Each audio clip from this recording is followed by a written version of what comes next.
আসসালামু আলাইকুম। টাইমি construction building design factory থেকে আজকে 10 ইঞ্চি ফুটসের পিলার ডিজাইন গাড়িতে লোড হইতেছে। এই ডিজাইনগুলো যাবে দেবীচর বড়কান্তা।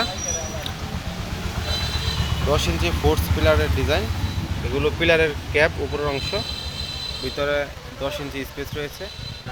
আর এখানে রয়েছে পিলারের মাঝখানের ডিজাইনের কাভার। আর ওইখানে দেখতে পাচ্ছেন 8 ইঞ্চি পিলারের ক্যাপ। এই ডিজাইনগুলো যাবে কুমিল্লা জেলার নাঙ্গলকোট উপজেলাতে। আর ওইখানে রয়েছে বারান্দার ব্যালকনির পিলার, এগুলো যাবে নোয়াখালী সদর উপজেলাতে। স্ক্রিনে দেওয়া নাম্বারে হোয়াটসঅ্যাপ রয়েছে, ইমো রয়েছে। হোয়াটসঅ্যাপ ইমোতে যোগাযোগ করে আপনারা অর্ডার করতে পারেন। দাইমি কনস্ট্রাকশন ফ্যাক্টরি থেকে সারা বাংলাদেশে সম্পূর্ণ ফ্রি হোম ডেলিভারি দেওয়া হয়। আমাদের নিজস্ব পরিবহন পিকআপে আপনার বাড়িতে অতি যত্নের সহিত আমরা এই মালগুলো পৌঁছে দিয়ে থাকবো। যোগাযোগ করবেন। ধন্যবাদ। আসসালামু আলাইকুম।